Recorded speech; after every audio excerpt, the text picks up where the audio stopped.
The small lakeside community of Lakeside, Oregon, had always prided itself on being a safe haven. Nestled between dense forests and the serene waters of Lake Harrison, it was the kind of place where neighbors knew each other by name and rarely locked their doors at night. August 17, 1998 would forever change that perception of security. Amber Whitley was known throughout Lakeside as a dedicated nurse at the community hospital. At 32, she had established herself as a respected medical professional, having moved to the town 5 years earlier from Portland, seeking the quieter pace of small-town life. Her colleagues described her as methodical, compassionate, and reliable, which made her absence from her 7 a.m. shift that Monday morning immediately concerning. Amber never missed a shift without calling in. Never, recalled Sarah Peterson, the head nurse who was on duty that morning. When calls to Amber's cell phone went straight to voicemail, Peterson contacted hospital administration, who reached out to the Lakeside Police Department by 9:30 a.m. Officer Keith Blackwood was the first to respond to the wellness check at Amber's modest 2-bedroom home on Pinecrest Avenue. The scene appeared undisturbed, no signs of forced entry, no evidence of a struggle. Amber's bed had been slept in, and a half-empty cup of tea sat on her nightstand. Her uniform was laid out neatly on a chair, ready for her morning shift. The only things missing were Amber herself, her purse, and her car, a blue 1995 Honda Civic. By noon, Amber's disappearance had been escalated to Detective Ray Morgan, a 22-year veteran of the Lakeside Police Department who handled all major cases in the small jurisdiction. Morgan immediately initiated a search of Amber's typical routes between home and work, while also interviewing her neighbors and colleagues. "We're taking this very seriously," Morgan told the local newspaper at the time. "Ms. Whitley is a valued member of our community, and her unexplained absence is being treated as a high-priority missing persons case." The breakthrough came at 3:17 p.m. when a hiker reported seeing a blue Honda parked at Harrison Point, a scenic overlook on the northeastern shore of the lake, approximately 7 miles from Amber's home. When officers arrived, they confirmed it was Amber's vehicle. The car was locked, with her purse visible on the passenger seat containing her wallet, identification, and cell phone. The keys were missing. The discovery triggered an immediate expansion of the search. Local law enforcement was joined by state police and volunteers who combed the shoreline and surrounding forest areas.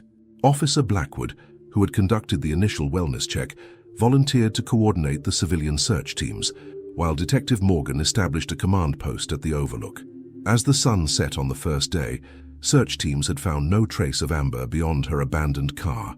Weather reports indicated that the previous night had seen moderate rainfall, potentially washing away footprints or other evidence around the overlook. The technical team processing Amber's vehicle noted there were no obvious signs of struggle inside the car, though they did recover several partial fingerprints from the exterior door handles and a single long blonde hair, consistent with Amber's, on the driver's headrest.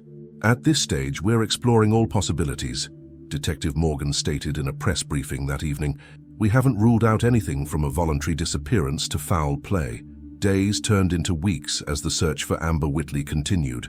Lake Harrison was systematically searched by dive teams, focusing particularly on the waters below the overlook where her car had been found. The dense forests surrounding the lake were gridded and searched repeatedly. Missing person flyers with Amber's photograph, showing a woman with shoulder-length blonde hair and a warm smile, appeared on every storefront in Lakeside and neighboring communities. Detective Morgan conducted extensive interviews with Amber's friends, family, and co-workers.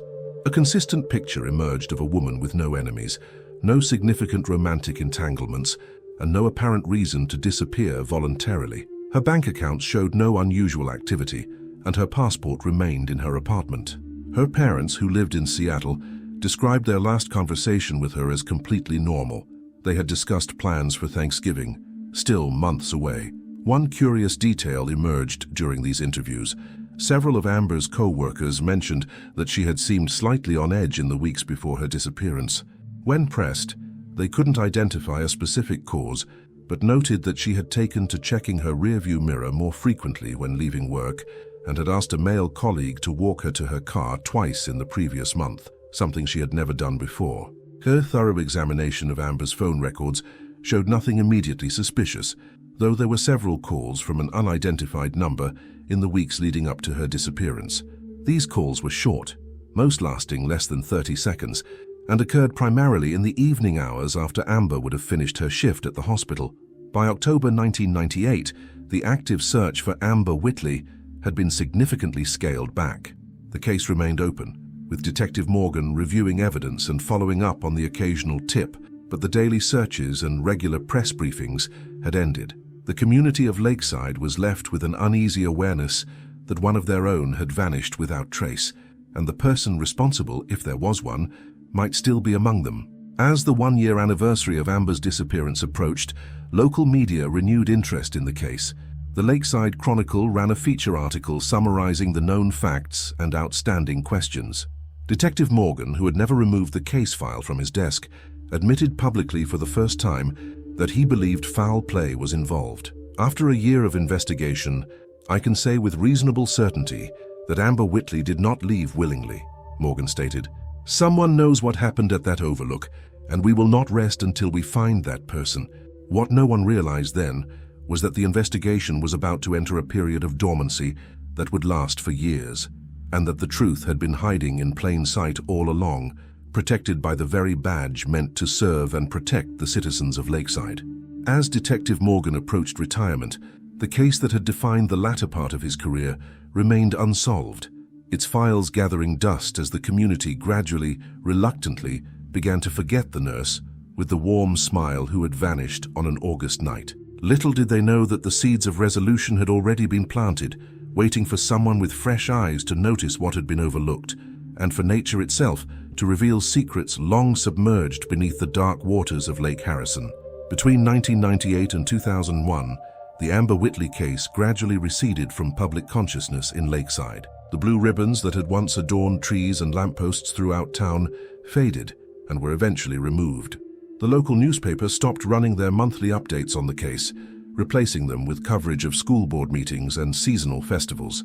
Life in the Lakeside community had returned to normal, or at least a new version of normal, that accommodated the unsettling knowledge that one of their own had vanished without resolution. For Detective Ray Morgan, however, the case never truly closed. Even as retirement loomed on his horizon, Morgan kept Amber's file in his desk drawer, periodically reviewing the evidence and following up on the increasingly rare tips that came in. But after 3 years of dead ends, even his legendary persistence had begun to wane. "I hate to admit it," Morgan confided to his wife one evening in early 2001, "but I'm starting to think this one might outlast me." In March 2001, Morgan's prediction came true when he retired after 25 years with the Lakeside Police Department. His retirement party at the local VFW hall was attended by nearly everyone in law enforcement within a 50-mile radius. One face notably present was that of Officer Keith Blackwood, who had since been promoted to sergeant. Blackwood had distinguished himself in the years following Amber's disappearance, taking lead roles in community outreach programs and earning commendations for his work with at-risk youth. "Ray was a mentor to all of us," Blackwood told a local reporter covering the retirement, "especially to those of us who worked the Whitley case with him. That one got under his skin, under all our skins, really." The torch of the Whitley investigation passed to Detective Zachary Finch, a transplant from the Seattle Police Department who had moved to Lakeside seeking a change of pace after 15 years working homicide in the city. At 42, Finch brought fresh eyes and big city investigative techniques to the small department. Chief Wallace assigned the Whitley case to Finch as part of his orientation to the department. "Get familiar with it," Wallace told him. "It's not just a cold case, it's the cold case in this town. Every detective we've ever had has taken their shot at it." Finch's approach to the case differed markedly from his predecessors. Rather than focusing on Amber herself, he decided to meticulously review the investigation itself, the procedures followed, the evidence collected, the interviews conducted.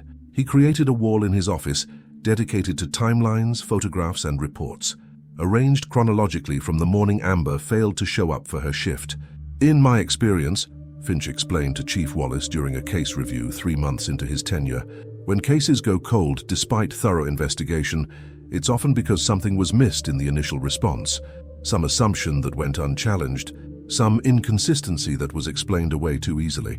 Finch's methodical approach yielded its first anomaly in August 2001.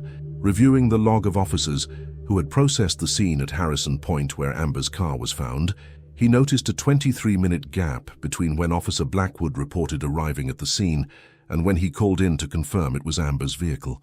The standard procedure would have taken less than 5 minutes. When questioned about this discrepancy, Blackwood explained that he had conducted a preliminary search of the immediate surroundings before examining the vehicle itself.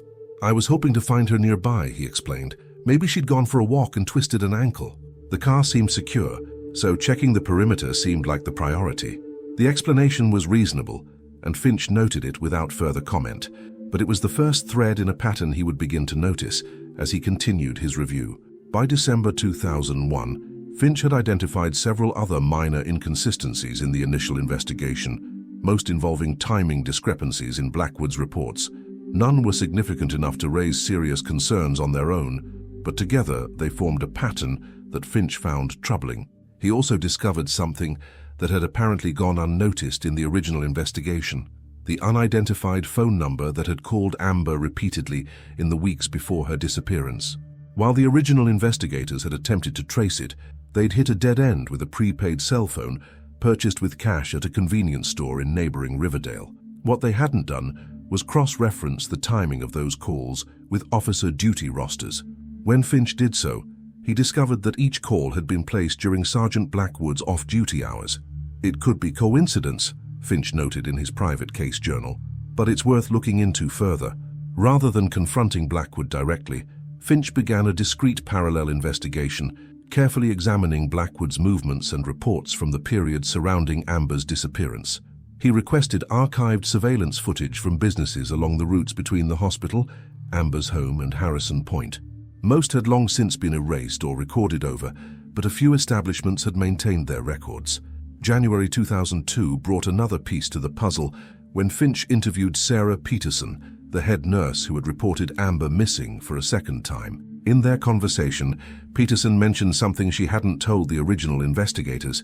"I didn't think it was important at the time," she explained, but Amber had mentioned feeling uncomfortable about one of the officers who would sometimes come by the hospital. She never named him specifically, but she said he would find excuses to talk to her, and it made her uneasy. When shown photographs of officers who regularly patrolled the hospital area in 1998, Peterson hesitated at Blackwood's image. "It could have been him," she said, "but I really couldn't say for certain after all this time." It wasn't conclusive, but it added to Finch's growing concerns. By February 2002, he had begun keeping a separate, unofficial file on Blackwood, stored securely away from the department in his home office. The evidence was circumstantial at best: timing discrepancies, a possible connection to anonymous phone calls, a vague statement about unwanted attention, but it was enough to keep Finch digging. What he needed was something concrete, physical evidence that could definitively link Blackwood to Amber's disappearance. Without it, he had nothing but suspicions that could damage a fellow officer's career if voiced publicly. As winter gave way to early spring in 2002, Finch continued his careful, quiet investigation, unaware that nature itself was about to provide the breakthrough he needed. The Pacific Northwest was entering what meteorologists would later call one of the most severe drought periods in decades. Lake Harrison's water level had begun to drop noticeably, revealing shorelines that had been submerged for years. And beneath those dark waters, secrets long hidden were about to emerge. Secrets that would transform a stagnated investigation into an active case once more, and set Detective Zachary Finch on a collision course with a killer who had been hiding behind a badge. March 2002 brought an unexpected development to the drought-stricken region surrounding Lakeside. Lake Harrison's water level had dropped nearly 12 feet below normal, the lowest recorded depth since measurements began in 1947. The receding waters revealed a transformed landscape, expanses of cracked mud, the skeletal remains of long-submerged trees, and artifacts from decades past trapped in the silt. For local residents, the drought was a disaster. Tourism declined, water restrictions were implemented, and concerns about the local ecosystem mounted. For Detective Zachary Finch, however, the drought would prove to be the catalyst that broke open the Amber Whitley case. On March 23rd, a Saturday morning, two teenage boys exploring the newly exposed shoreline near Cutter's Cove, approximately 200 meters from Harrison Point, where Amber's car had been found, made a discovery that would change everything. What initially appeared to be the rusted frame of an old shopping cart, partially buried in mud, turned out to be something far more significant: the remnants of a metal object that had once been subjected to intense heat. "We thought it was just junk at first," 17-year-old Tyler Ramirez later told investigators. "But when we pulled it out of the mud, we saw part of it was still shiny. That's when we realized it might be important." What the boys had discovered was a partially melted police badge. Despite the damage, portions of the Lakeside Police Department insignia remained identifiable. They immediately contacted authorities. Officer Deanna Martinez was first to respond to the scene. Recognizing the potential significance, she secured the area and contacted Detective Finch directly rather than going through dispatch, a decision that would later prove crucial to the integrity of the investigation. Finch arrived at Cutter's Cove within 30 minutes, bringing evidence collection equipment and a camera. The location immediately struck him as significant. The cove was not visible from Harrison Point due to a small wooded peninsula that separated them, but it was easily accessible by a little-used hiking trail that connected the two areas. "The perfect place to dispose of evidence," Finch noted in his case journal that evening. "Visible from nowhere, accessible on foot, and, until now, permanently underwater." The badge was carefully photographed in situ before being collected and secured. Finch expanded the search area, bringing in additional officers he personally selected, notably excluding Sergeant Blackwood, who was off duty that weekend. By Sunday evening, the team had recovered additional items from the silty bottom: a set of keys that appeared to have been deliberately bent and broken, fragments of what might have been a nylon bag or backpack, and most significantly, a woman's wristwatch with a cracked face, stopped at 11:42. Initial examination suggested the watch matched the description of one Amber Whitley was known to wear, a silver Timex with a navy blue face that had been a graduation gift from her parents. Laboratory confirmation would take time, but Finch was already convinced of the connection. Rather than announcing these discoveries publicly, Finch made the strategic decision to continue the investigation quietly. Only Chief Wallace and the officers directly involved in the recovery were informed of the potential breakthrough. "If these items are connected to the Whitley case, as I believe they are," Finch explained to the chief, "then whoever disposed of them may react if they learn we've found them. I'd like to use that to our advantage." The forensic analysis of the recovered items became the investigation's top priority. The badge, despite fire damage, retained enough detail for identification. Each Lakeside Police Department badge carried a unique identification number, and portions of this number remained visible under microscopic examination. On March 29th, the forensics lab confirmed what Finch had begun to suspect. The badge belonged to Officer Keith Blackwood. According to department records, Blackwood had reported his badge lost on August 20th, 1998, 3 days after Amber Whitley's disappearance. At the time, he had stated that the badge had likely fallen from his uniform during a foot pursuit of a shoplifting suspect in the downtown area.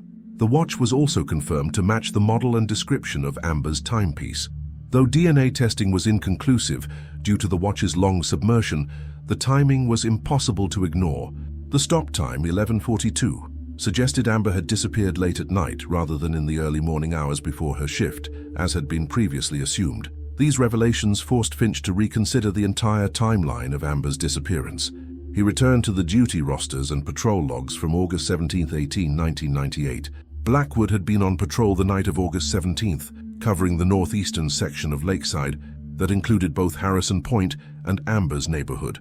His patrol log showed routine activity until approximately 11:30 p.m., when he reported responding to a call about suspicious activity near the marina on the opposite side of the lake from Harrison Point. The call, however, did not appear in the dispatch records. He created an alibi, Finch realized, a response to a call that never existed, giving himself a reason to be away from his assigned patrol area during the critical time window. Further examination of Blackwood's report from that night revealed another anomaly. His patrol vehicle's mileage log showed he had driven 27 miles during his 8-hour shift, significantly more than the typical 15-18 miles covered by officers patrolling that sector. The extra mileage would be consistent with a detour to the remote Cutter's Cove area. By early April, Finch had compiled enough evidence to justify a more thorough investigation of Blackwood. He presented his findings to Chief Wallace in a closed-door meeting that lasted nearly 3 hours. "I need your authorization to dig deeper," Finch concluded after laying out the evidence. "And I need to do it without tipping him off." Wallace, a 27-year veteran of law enforcement, sat silently for several moments before responding. "You realize what you're suggesting? That one of our own not only committed murder, but used his position to cover it up and mislead the investigation for years?" "I do," Finch replied, "and I wouldn't suggest it if the evidence didn't point that way." After further consideration, Wallace gave his approval, but with conditions. The investigation would remain strictly confidential, with information shared only on a need-to-know basis. Finch would report directly to Wallace, bypassing normal departmental channels. And most importantly, they would proceed methodically, building an airtight case before making any moves against Blackwood. "If you're right about this," Wallace said gravely, "we need to be absolutely certain. The department won't survive the scandal if we get it wrong." With the chief's authorization, Finch expanded his investigation. He obtained warrants to access Blackwood's personal financial records from 1998, revealing a cash withdrawal of $2,000 2 days before Amber's disappearance, a significant sum for an officer making approximately $42,000 annually. The money had never been accounted for in subsequent deposits or major purchases. Finch also revisited Amber's apartment building, interviewing current residents about the building's security and layout. He discovered that in 1998, the building had been equipped with a rudimentary security camera covering the main entrance. The footage was long gone, but maintenance records indicated the system had malfunctioned repeatedly that summer, including during the week of Amber's disappearance. "Convenient," Finch noted, especially for someone with knowledge of basic electronics. Before joining the police force, Blackwood's military service had included specialized training in communications equipment and security systems.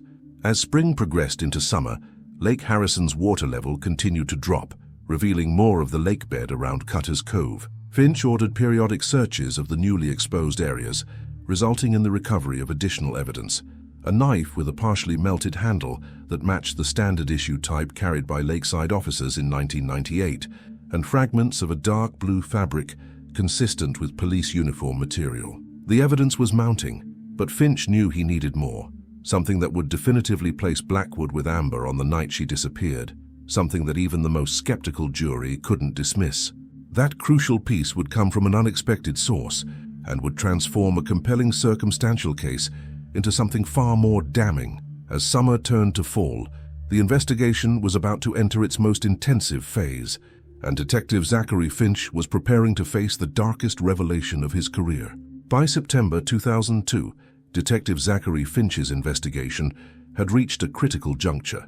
The physical evidence recovered from Lake Harrison strongly implicated Sergeant Keith Blackwood in Amber Whitley's disappearance, but Finch knew that to build an ironclad case he needed to establish motive and pattern. This meant looking beyond Lakeside, into Blackwood's life before he joined the department in early 1997. "People don't typically commit a sophisticated murder as their first criminal act," Finch explained to Chief Wallace during one of their confidential briefings. "If Blackwood is responsible for what happened to Amber, there may be warning signs in his past." With the chief's authorization, Finch contacted the FBI's Behavioral Analysis Unit, requesting assistance without revealing the target of his investigation. Special Agent Diane Mercer was assigned as consultant, bringing expertise in profiling and cold cases. "What you're describing," Mercer noted after reviewing the evidence Finch had gathered, "suggests a crime of opportunity executed by someone with both tactical awareness and institutional knowledge. The careful disposal of evidence, the creation of a false alibi, the manipulation of the investigation. These aren't the actions of a first-time offender." Following Mercer's guidance, Finch began a comprehensive background investigation into Keith Blackwood, starting with his employment history. Blackwood's personnel file indicated he had joined the Lakeside Police Department after 4 years of military service and a brief stint with the Meridian Police Department in Idaho. His departure from Meridian was listed as a voluntary separation, with positive recommendations from his superiors. "Too positive," Finch observed to Agent Mercer. "The language is boilerplate, almost as if they were reading from a script." Finch made arrangements to visit Meridian personally, telling colleagues he was attending a training seminar in Boise. The trip proved illuminating.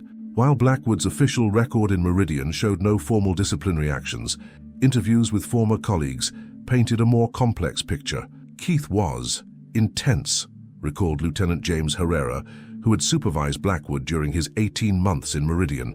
"Good at the job in many ways, but he had boundary issues, especially with female civilians.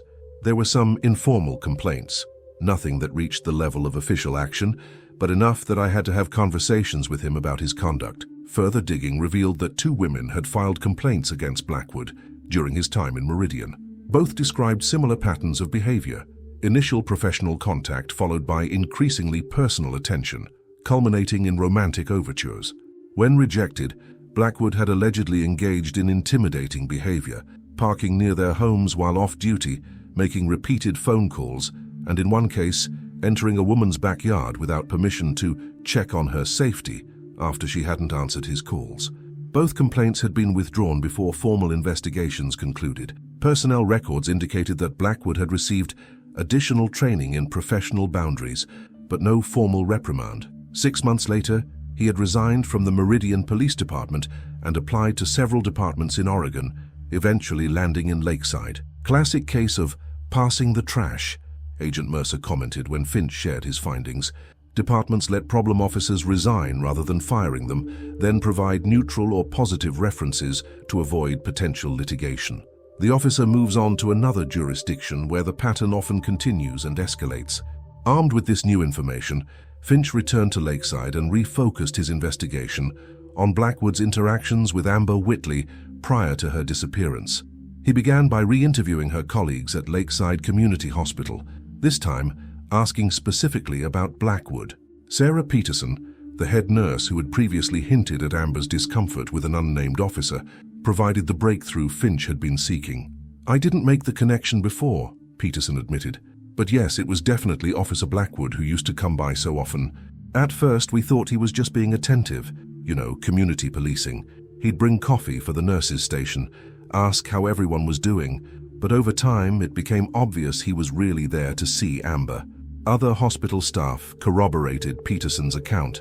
Blackwood had made a habit of timing his visits to coincide with Amber's shifts, often lingering until she took her break so he could happen to run into her in the cafeteria. While initially friendly, Amber had grown increasingly uncomfortable with these encounters. "The last time I saw them interact was maybe 2 weeks before she disappeared," recalled Dr. Marcus Way, an emergency room physician. Amber was clearly trying to keep the conversation professional and brief. "When she excused herself, I saw Blackwood's expression change just for a moment. It was concerning. Enough that I asked Amber about it later, but she brushed it off as nothing." With these accounts establishing a pattern of unwanted attention, Finch focused on verifying whether Blackwood had escalated to stalking behavior. He obtained Amber's phone records from the months leading up to her disappearance and cross-referenced them with the unidentified number that had called her repeatedly. The technical analysis confirmed what Finch had suspected. The prepaid phone used to call Amber had been purchased at a convenience store in Riverdale, where surveillance footage showed Blackwood making a purchase on the same day the phone was activated. The calls from this phone to Amber's number had increased in frequency in the weeks before her disappearance, with 17 calls in the final week alone, most lasting only seconds, suggesting Amber had begun refusing to answer. The final call from the prepaid phone to Amber's number came at 10:17 p.m. on August 17, 1998, the night she disappeared. According to cell tower data, both phones had connected through the same tower, indicating they were in the same general vicinity of northeastern Lakeside. He called her one last time, Finch theorized in his case notes, perhaps to arrange a meeting, or perhaps she finally agreed to meet him to tell him directly to stop contacting her. This theory was supported by a new piece of evidence uncovered when Finch revisited the original inventory of items found in Amber's apartment. A small notebook by her phone contained a brief notation for August 17th, 11 p.m., HP, end this. The initials HP could reasonably be interpreted as Harrison Point, the location where her car was later found. She was going to meet him to end his harassment once and for all, Finch concluded. She chose a public place, probably thinking it would be safer than meeting privately. What Amber couldn't have known was that Harrison Point, while technically a public overlook, was virtually deserted after dark, especially on a Monday night in August when tourist season was winding down. If she had arrived for an 11 p.m. meeting, as her note suggested, she would have found herself alone with Blackwood in a remote location with no witnesses. By October 2002, Finch had assembled a compelling narrative. Keith Blackwood had developed an obsessive interest in Amber Whitley, escalating to stalking behavior when his advances were rejected. On the night of August 17, 1998, they had met at Harrison Point, where Blackwood, faced with final rejection, had killed her and disposed of evidence in the adjacent cove, using his knowledge of police procedures to subsequently manipulate the investigation. What the case still lacked, however, was definitive physical evidence linking Blackwood directly to the crime and Amber's remains. Without a body, proving murder beyond reasonable doubt would be extremely challenging, even with the circumstantial evidence Finch had gathered. This changed in late November, when another period of heavy drought caused Lake Harrison's water level to drop even further.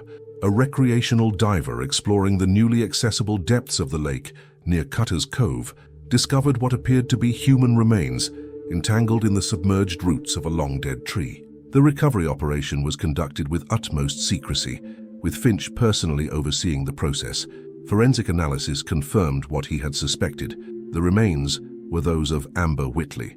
The cause of death was determined to be strangulation, with secondary trauma indicating her body had been weighted down before being placed in the lake. Most crucially, trace evidence found with the remains included blue uniform fibers, matching those previously recovered from the lake bed, fibers that could be forensically linked to the specific type of uniform worn by Lakeside officers in 1998. With this final piece of the puzzle in place, Finch and Chief Wallace contacted the State Attorney General's office to discuss how to proceed with the case against one of their own officers. The decision was made to bring in the FBI officially, both to provide additional investigative resources and to ensure the integrity of the process. As 2002 drew to a close, the team prepared for the final phase of the investigation, a carefully orchestrated operation designed to collect the last piece of evidence they needed while ensuring Blackwood had no opportunity to flee or destroy additional evidence. The net was closing around Keith Blackwood, though he remained unaware that his carefully constructed facade was about to crumble. After nearly 5 years, justice for Amber Whitley was finally within reach. January 2003 arrived with unseasonably cold temperatures in Lakeside, matching the frigid determination that had settled over the task force assembled to bring Keith Blackwood to justice. The team, led by Detective Zachary Finch, and now officially including FBI Special Agent Diane Mercer, had spent the holiday season meticulously planning their approach. "We get one shot at this," Mercer reminded the group during their first meeting of the new year. "Blackwood has police training and nearly 5 years of believing he got away with murder. If he suspects we're onto him, he'll either run or destroy any remaining evidence." The strategy they developed was elegant in its simplicity. They would create a pretext to collect DNA samples from all officers who had been involved in the original Whitley investigation, ostensibly as part of a department-wide initiative to revisit cold cases using advanced forensic techniques. This approach would allow them to target Blackwood without alerting him to his suspect status. Chief Wallace announced the initiative at the department's January staff meeting, presenting it as a progressive step toward solving long-standing cases. "We're partnering with the State Crime Lab on a pilot program," he explained. "They've developed new methods for extracting DNA from evidence that's been compromised by environmental factors, like water damage." The reference to water damage was deliberately included to gauge Blackwood's reaction.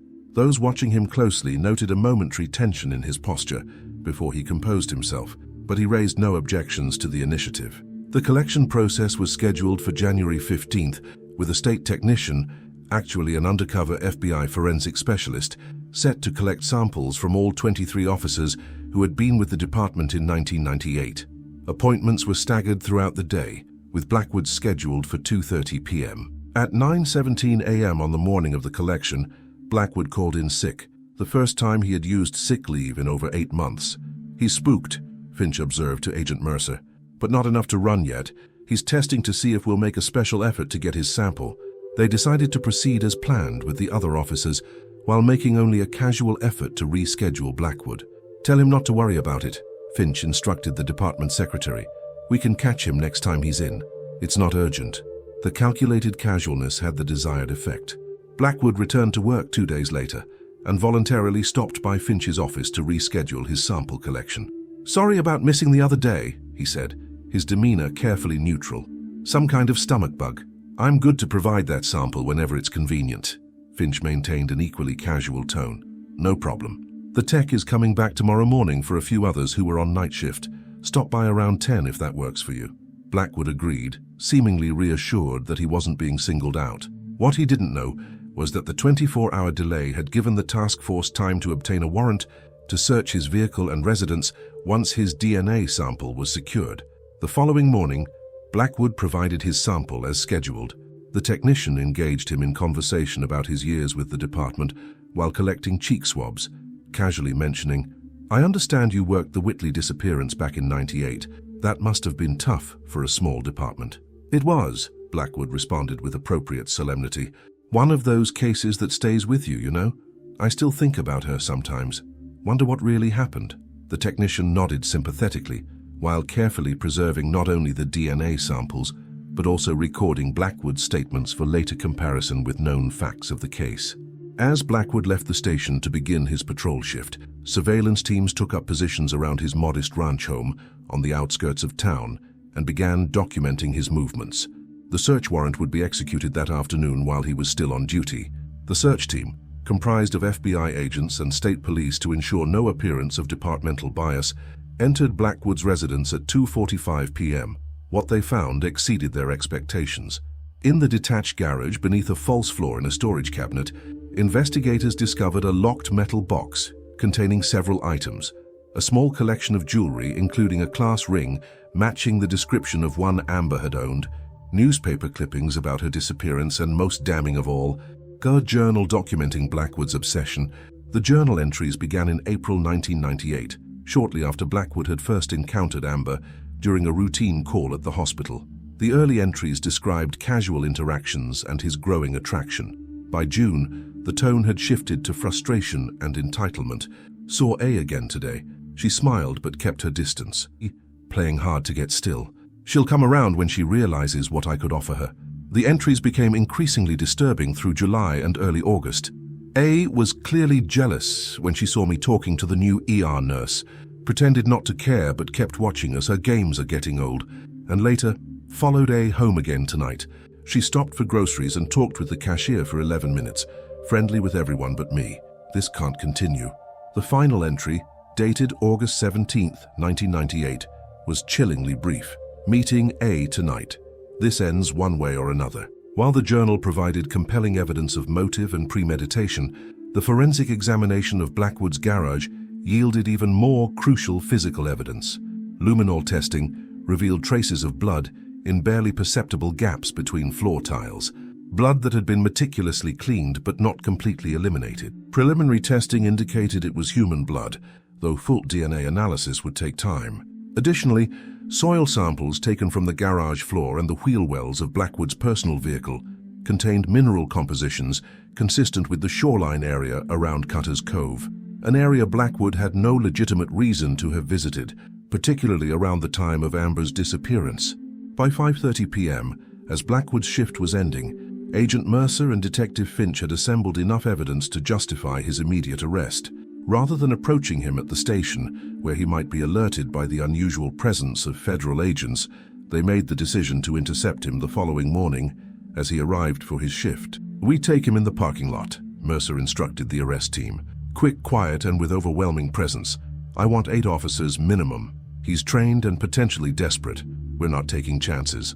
The arrest was scheduled for 7:45 a.m. on March 12, 2003, the time when Blackwood typically arrived for his 8-hour a.m. shift. The morning dawned clear and cold as the arrest team took their positions around the department's employee parking area, concealed in vehicles and behind the maintenance building.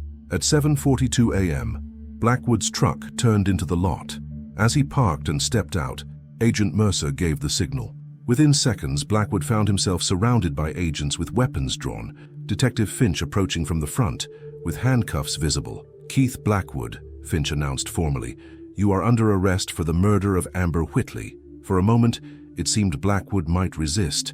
His right hand twitched toward his hip, where his service weapon would normally be holstered. But finding himself completely surrounded, he slowly raised his hands. "You've got the wrong guy," he said, his voice surprisingly steady. "I tried to find her like everyone else." "We know about the journal, Keith," Finch replied quietly. "We know about the meetings at the hospital, the phone calls, the jewelry you kept. We found her blood in your garage." At the mention of the blood, Blackwood's composure finally cracked. His face went ashen, and he slumped slightly as if the weight of his secrets had suddenly become physical. As he was handcuffed and led to an unmarked FBI vehicle, several officers from the department had gathered at the windows, watching in shocked silence as one of their own was taken away. Chief Wallace stood among them, his expression grim but resolute. "I know this is difficult for everyone," he told his assembled officers after Blackwood had been driven away. "The betrayal of trust cuts deep, but today we begin to make it right. Today we finally stand for Amber Whitley." The arrest of Keith Blackwood sent shockwaves through the community of Lakeside. Local media quickly picked up the story, though details were initially sparse as investigators continued building their case. For many residents, the revelation that a trusted police officer, someone who had continued to serve the community for years after the crime, was responsible for one of the town's most notorious unsolved cases, was almost impossible to process. For Detective Zachary Finch, the arrest marked the culmination of nearly 2 years of methodical investigation, but he knew the case was far from over. Now came the challenge of preparing for trial, ensuring that the mountain of circumstantial evidence and forensic findings would be enough to convince a jury beyond reasonable doubt. As Blackwood was processed into the state correctional facility to await trial, Finch returned to the quiet of his office. On his desk sat a photograph of Amber Whitley, the same image that had appeared on missing person posters around town in 1998. He studied her smile, thinking about the justice that had been delayed but might finally be within reach. The next phase of the case would test the evidence in the unforgiving arena of the courtroom, where Blackwood's defense team would fight vigorously to create reasonable doubt. But for the first time since Amber had disappeared, the truth was emerging from the depths where it had been hidden for nearly 5 years. The arrest of Sergeant Keith Blackwood for the murder of Amber Whitley dominated local headlines for weeks. The story spread beyond Lakeside to regional and then national news outlets, which framed it as a cautionary tale about trust, power, and the challenges of policing the police. For the residents of Lakeside, however, it was deeply personal, a reopened wound that had never properly healed. State Attorney General Eleanor Hargrove appointed veteran prosecutor Martin Chen to lead the case, recognizing its sensitivity and potential to undermine public trust in law enforcement. Chen, known for his methodical approach and unflappable courtroom demeanor, immediately began working with Detective Finch and Agent Mercer to organize the evidence against Blackwood. "This case will be won or lost on the strength of our timeline," Chen advised during their first strategy meeting in April 2003. "The defense will attack the physical evidence as circumstantial and degraded by time and water exposure. We need to establish an unbreakable chain of events that puts Blackwood with Amber at Harrison Point, establishes his motive, and accounts for every minute of his activities that night." Blackwood had retained prominent defense attorney Richard Denton, known for his aggressive cross-examination style and success in creating reasonable doubt in seemingly solid cases. Denton wasted no time filing motions challenging the search warrants and arguing that the 5-year delay in bringing charges had prejudiced his client's ability to mount an effective defense. "My client has been a respected member of the Lakeside Police Department for over 6 years, Denton told reporters outside the courthouse after Blackwood's arraignment. "The state's case rests entirely on circumstantial evidence, contaminated by years of submersion and questionable forensic techniques. We intend to vigorously contest these unfounded accusations." Behind the confident public statements, however, both legal teams recognized the complexity of the case. For the prosecution, the challenge lay in connecting a series of individually circumstantial pieces of evidence into a coherent narrative that eliminated any reasonable alternative explanation. For the defense, the hurdle was explaining away the mounting physical evidence and Blackwood's own documented obsession with the victim. Throughout the summer of 2003, both sides engaged in legal maneuvering. Judge Terence Loomis, a 30-year veteran of the bench known for his no-nonsense approach, denied most of the defense's motions to suppress evidence, but did impose strict limitations on how the prosecution could present Blackwood's employment history in Meridian. "The court will allow testimony regarding the defendant's pattern of behavior toward women, but only as it directly relates to establishing motive in this specific case," Loomis ruled. "This is not an opportunity to put the defendant's entire personal history on trial." As the legal proceedings continued, the community of Lakeside grappled with the implications of having had a murderer in uniform. The police department, under Chief Wallace's leadership, instituted new psychological screening procedures for officers, and established an independent civilian oversight committee, steps designed to rebuild public confidence and ensure such a betrayal could never happen again. Amber Whitley's parents, who had moved to Arizona in 2000 after losing hope of resolution in their daughter's case, returned to Lakeside to attend the court proceedings. Their dignified presence in the courtroom served as a powerful reminder of the human cost behind the legal arguments. "We waited 5 years to know what happened to our daughter," Robert Whitley told a reporter during a brief courthouse interview. "We can wait a few more months to see justice done." The trial of Keith Blackwood for the murder of Amber Whitley began on September 8, 2003, in the county courthouse. Security was exceptionally tight, with additional officers brought in from neighboring jurisdictions to avoid any appearance of conflict of interest from Lakeside Police. In his opening statement, Prosecutor Chen laid out the state's case methodically, weaving together the physical evidence, timeline discrepancies, and Blackwood's documented obsession with Amber. The evidence will show that the defendant, Keith Blackwood, abused his position of trust as a police officer to stalk Amber Whitley, and when she definitively rejected his unwanted advances, he killed her in a rage, Chen told the jury. He then used his knowledge of police procedures to manipulate the investigation, misdirect his colleagues, and nearly escape justice, until science, nature, and determined investigation brought his crimes to light. Defense attorney Denton countered with an alternative narrative, suggesting that Amber's disappearance might have been the work of a transient criminal passing through the area, a theory the original investigation had briefly considered before focusing on local connections. "The state wants you to believe that a respected police officer with no history of violence suddenly committed a calculated murder," Denton argued. "They've built a house of cards on degraded evidence, questionable forensic techniques, and a timeline full of speculation. By the end of this trial, that house of cards will collapse under the weight of reasonable doubt." Over the next 2 weeks, the prosecution methodically presented its case. The jury heard testimony from Sarah Peterson and other hospital staff about Blackwood's persistent unwanted attention toward Amber. Forensic experts explained how the items recovered from Lake Harrison had been preserved by the cold, low-oxygen environment of the deep water, allowing for successful extraction of evidence despite years of submersion. The most compelling testimony came from FBI forensic analysts who had matched soil samples from Blackwood's garage and vehicle to the distinct mineral composition of the Cutter's Cove shoreline. They also confirmed that fibers found with Amber's remains matched not just the general type of uniform worn by Lakeside Police in 1998, but specifically matched fibers from a uniform shirt found in Blackwood's home, a shirt he had kept despite department policy requiring destruction of old uniforms. Detective Finch took the stand on the trial's 8th day, walking the jury through the meticulous reconstruction of events he had assembled. Using department records, cell phone data, and witness statements, he demonstrated how Blackwood had created a false alibi for the night of August 17, 1998, reporting a non-existent suspicious activity call to explain his absence from his patrol area during the critical time window when Amber disappeared. The defendant's patrol log shows him responding to a call at the marina at 11:30 p.m., Finch testified. But dispatch records show no such call was ever received or logged.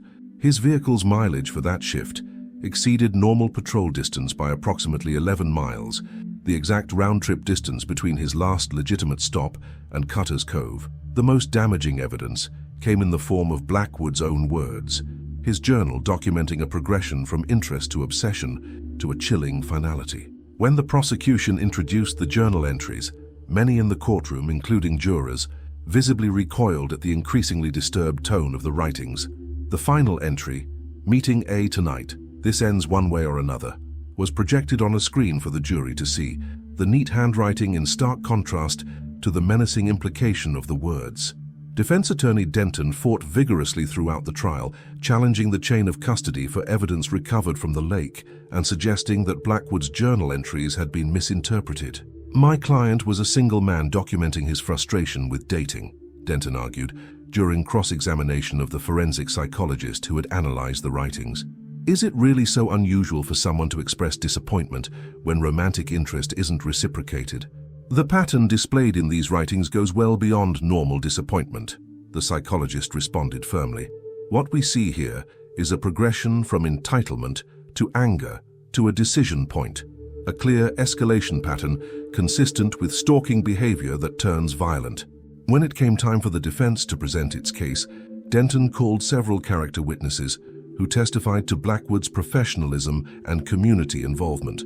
He also presented an expert who questioned the reliability of soil comparison techniques and suggested that the similarities between samples from Blackwood's vehicle and Cutter's Cove could be coincidental. The central question looming over the proceedings was whether Blackwood himself would testify. After lengthy consultations with his attorney, he chose to take the stand, a high-risk strategy that would either humanize him to the jury or expose him to devastating cross-examination. Dressed in a conservative suit rather than his uniform, Blackwood presented himself as a dedicated officer who had been wrongfully accused. He acknowledged knowing Amber through his regular patrols, but denied any obsessive interest. He claimed the journal had been taken out of context, describing it as private thoughts never meant to be shared, and sometimes melodramatic. When asked directly about his whereabouts on the night of August 17, 1998, Blackwood maintained he had been on normal patrol duties and responded to what he believed was a legitimate call about suspicious activity near the marina, though he acknowledged in hindsight that it might have been a false alarm that never made it into official dispatch records. Chen's cross-examination was methodical and devastating. He walked Blackwood through inconsistencies in his patrol records, questioned how his badge had ended up in Cutter's Cove when he had reported losing it downtown, and most effectively, had him read aloud from his own journal entries while asking him to explain the increasingly threatening tone. By the time Blackwood stepped down from the witness stand after nearly 6 hours of testimony, his composed facade had cracked.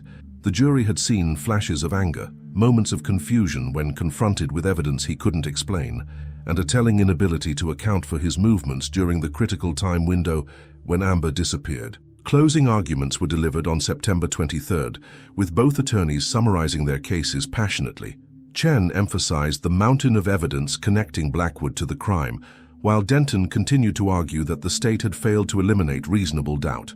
The jury deliberated for just under 2 days before reaching their verdict. On September 25, 2003, they found Keith Blackwood guilty of first-degree murder and obstruction of justice. When Judge Loomis asked if he wished to make a statement before sentencing, Blackwood stood silently for several moments, then simply said, "I've served this community faithfully. I am not a murderer." Judge Loomis was unmoved. "Mr. Blackwood, the evidence presented in this court tells a different story," he replied. "You not only took the life of a young woman who had done nothing more than reject your unwanted advances, but you violated the sacred trust placed in you as a police officer. You used your position to cover your tracks and misdirect the investigation for nearly 5 years, while Amber's family suffered without closure." The judge then delivered his sentence: life imprisonment without the possibility of parole for the murder charge, with an additional consecutive 10 years for obstruction of justice. As Blackwood was led from the courtroom, Robert and Catherine Whitley embraced each other quietly. Their long wait for answers had finally ended, though the pain of their loss would never fully heal. 1 month after the trial concluded, the community of Lakeside gathered at Harrison Point, once a place associated with tragedy, to dedicate a memorial to Amber Whitley. The simple stone marker bore her name, the dates of her life, and an inscription chosen by her parents. "Truth, though delayed, will not be denied." Detective Zachary Finch attended the dedication ceremony, but stood apart from the crowd, watching from a distance as flowers were placed at the memorial. For him, the case had been more than a professional triumph. It had been a reminder of why he had become a detective in the first place, to speak for those who could no longer speak for themselves. As the sun set over Lake Harrison, casting long shadows across the water that had both hidden and ultimately revealed the truth, Finch reflected on the long path to justice. The case had demonstrated the worst and best of human nature, the capacity for betrayal and deception, but also the unyielding pursuit of truth that had finally brought a measure of peace to a community long haunted by an unresolved tragedy. In the years that followed, the Amber Whitley case would be studied in police academies as both a cautionary tale about the damage one corrupt officer could inflict and an example of how meticulous investigation could eventually uncover even the most carefully hidden crimes. But for the people of Lakeside, it would always be more than an instructive case study. It would remain a painful chapter in their collective history, a reminder that justice, though sometimes delayed, must never be abandoned.